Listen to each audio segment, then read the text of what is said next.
Bang, jangan dulu Bang ya. Coba jangan Bang. Enggak ada udara nanti kasihan ke kanan. Ya. Dengar ya.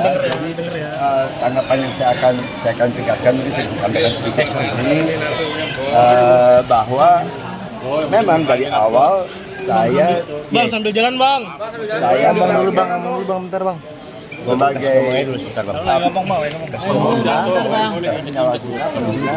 memang saya nggak pernah secara Kasihan ini Om Parisnya Bang. cara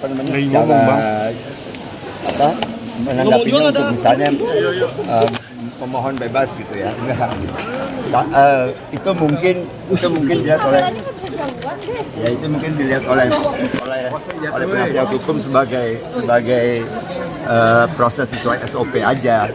Tapi kalau sayanya sendiri sih terus terang sih berharapnya cuman saya diberi kesempatan kembali untuk rehabilitasi ya. Karena sekali lagi bahwa menyembuhkan diri dari rekan-rekan masyarakat itu bukan hal tidak kecewa lah. Saya nama kata bukan kecewa gini. Belum sampai di ujung. Artinya masih SOP, masih proses. Saya percaya bahwa sebagai Muslim saya percaya bahwa Allah Subhanahu Wa Taala yang tahu persis apa yang terjadi.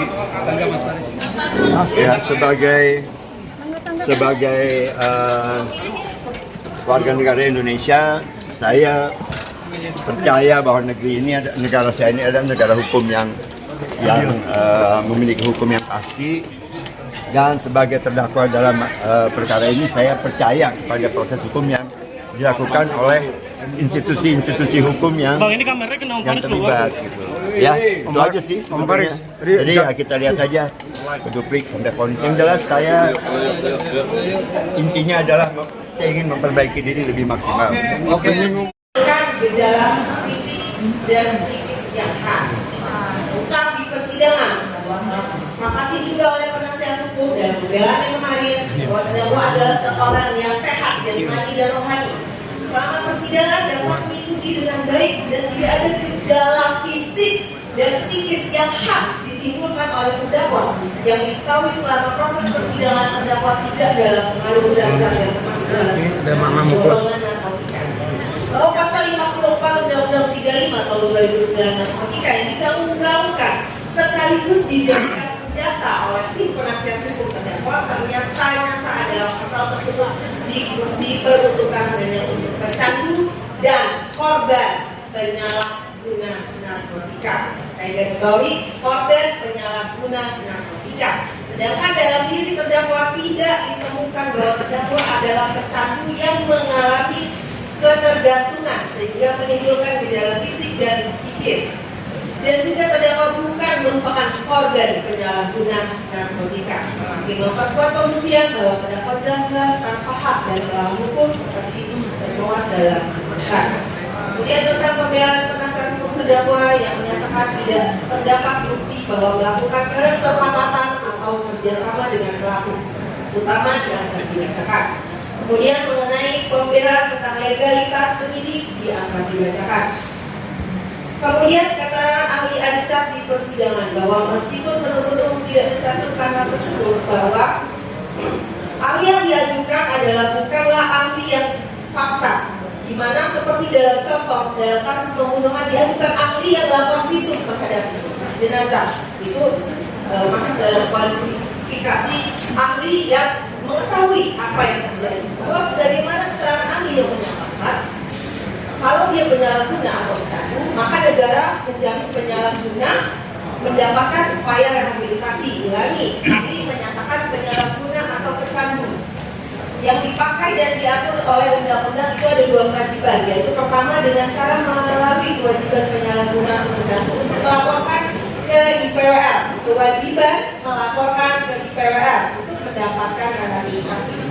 Dan dari pernyataan ahli yang dihadirkan oleh penasihat hukum, maka adalah tepat terdakwa seharusnya berdasarkan fakta-fakta yang terungkap di persidangan bahwa terdakwa adalah cakap secara hukum. Dan sudah seharusnya dengan kesadaran penuh seharusnya terdakwa melaporkan dirinya secara sukarela ke institusi penerima wajib lapor. Sementara kita bilang si si Faris RM itu adalah pecandu, karena memang dia kecanduan, faktanya begitu. Tapi jaksa bilang dia nggak kecanduan, makanya dia sehat tapi menggunakan, sehingga dia tidak dianggap sebagai pengguna atau pecandu. Jadi nggak masuk unsur mengenai pengguna tadi oleh jaksa, pikiran jaksa begitu, nggak apa-apa. Yang kedua mengenai apakah seorang Faris RM adalah legenda musik? Bagi kami, Faris RM adalah legenda musik, karena faktanya memang begitu, diakui oleh masyarakat.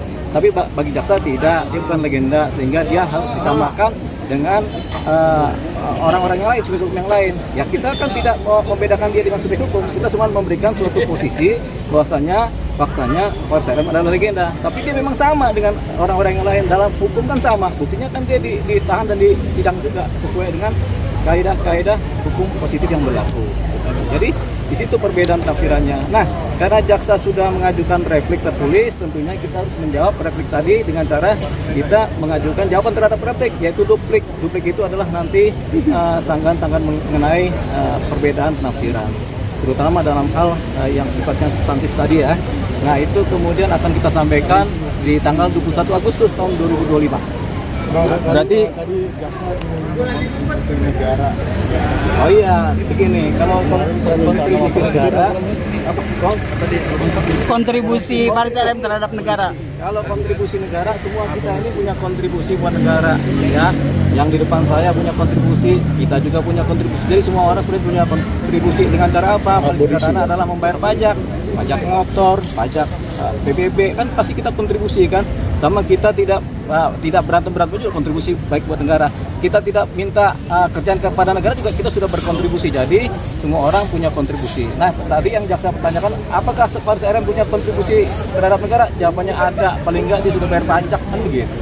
Bang, terkait abolisi ke presiden seperti apa, Bang? Oh, sudah kita ajukan abolisi, permohonan abolisi Iya, kepada permohonan. presiden. Cuman permohonan abolisi ini kan biasanya 6 bulan. Oke. Jadi kecepatan abolisi, permohonan abolisi sama kecepatan putusan lebih cepat putusan. Langkahnya apa, Bang? Langkahnya kita akan jalan ke depan, sesuai langkah kita ke depan. Enggak, maksudnya selain abolisi. Nah, itu tadi selain abolisi nggak ada lagi, tinggal tunggu putusan aja. Harapannya rehabilitasi itu aja. Tapi apapun putusan majelis hakim nanti kita akan menerima, karena Bang Faris RM tidak akan mengajukan banding. Berarti jaksa tidak mengindahkan saksi ahli dong, Bang? Agak geser. Jaksa tidak mengindahkan saksi ahli, juga tidak menjelekkan saksi ahli. Jadi baik antara indah dan jelek itu jaksa netral. Dalam hal ini jaksa netral. Untuk pertimbangan dari jaksa Bang, maksudnya tidak mengindahkan ya untuk rehab karena sudah berkali-kali terlibat kasus yang sama. Tidak mengindahkan lagi. Tadi kita patut apresiasi karena jaksa tidak mengindahkan, kita juga tidak menjelekkan. Jadi netral lagi. Ini Dia jaksa juga bilang apa nih? Faris RM udah berkali-kali nggak bisa dipercaya. Apakah nanti abang gimana supaya bisa menunjukkan kepercayaan ke publik? Begini. Bahwa Faris RM nggak pakai lagi. banyak kita manusia berdosa kan, berkali-kali berbuat dosa, Tuhan tetap terima aja kalau kita bertobat. Gitu kita harapkan manusia juga begitu, walaupun berkali-kali buat dosa, mudah-mudahan ada pertobatan terakhir. Tuhan juga begitu kan, mudah-mudahan ada pertobatan terakhir. Tapi bikin dosa lagi tetap aja Tuhan terima juga. Bang, Kepala BNN kan menyatakan bahwa pengguna itu nggak boleh ditahan. Kepala BNN lebih Bener nggak pengguna narkotika itu tidak boleh dihukum penjara, penjara, Bang. tapi kemudian sebaiknya direhabilitasi itu aja. Bang, apa